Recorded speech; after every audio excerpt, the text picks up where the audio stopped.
signed at the University of Colorado State Pueblo. Been at Gibbons all 4 years. Has a 3.4 GPA. To my right, as you see, is Krista Tuminello. She signed a full scholarship at Leeds McCray University in North Carolina. Carries over a 4.5 GPA. Has been at Cardinal Gibbons all 4 years. And to the right of her is Kylie Gregos. She's 5'5", obviously a senior. She doesn't want to play college ball, but she's planning on attending UCF University in Orlando, Florida State, a lot of colleges. She averages over 4.5 GPA as well. She's been at Cardinal Gibbons all 4 years. Coach, I guess about the game, that first quarter put you in a huge hole, obviously, yes. And then things went. We definitely we know what we're in for as far as the talent. Not only looking at them, and not only watching film. They're, as far as the game itself, our plan was to try and slow it down as much as possible. We definitely tried, as you saw that early. It's definitely hard. You can't predict. You can't, get every single situation right. And how we score, we wanted to take time off the clock. You have to play perfect against a team like that.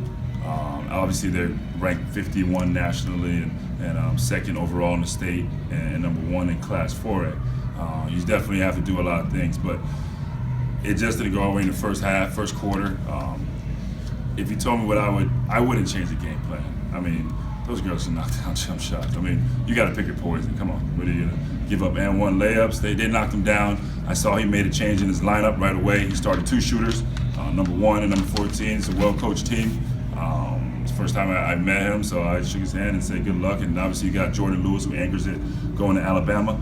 But let's take what we did in South Florida this year. To me, bringing these girls, we have no transfer students on our roster, no kids coming in South Florida. Until they get to this point, I don't want to take away anything from our young ladies. You can look at the scoreboard.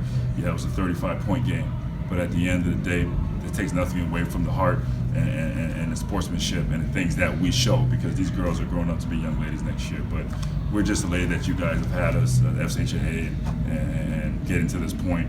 These girls, they felt like stars walking out at a pep rally yesterday at the school and walking on the bus.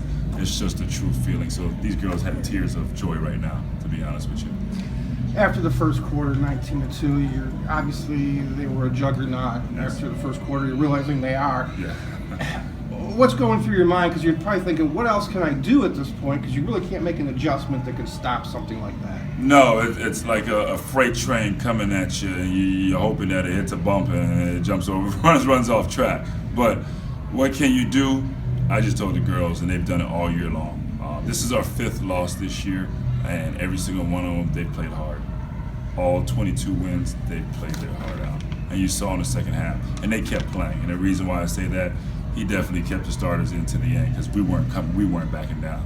So we just kept playing and getting on the floor. And it's a new stage for these young ladies. They've never been here. And of course, there's some nervousness. I mean, we get a foul, first play of the game, you think, oh, we're going to be up 2-0. And we miss a couple free throws, and it's a game like that. And you're absolutely right. It's just, what can you do? But I won't change these group of kids that I have up here for the world. No, sir. If any of the girls want to talk about, obviously it's tough to lose like that, but what do you learn from the experience of playing a team of that caliber going forward?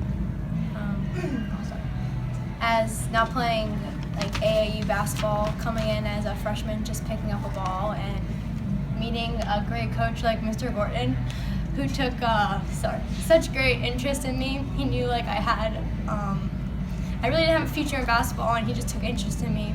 And I've worked every day with him, just in the court, working hard, and just to get here is like a dream come true. And obviously playing AAU the last 4 years as a freshman, I've seen this caliber of girls, and this is the place you want to be at one day. And we came here, and coming from a small school like Cardinal Gibbons, no one ever came to girls basketball games, and not until you start winning.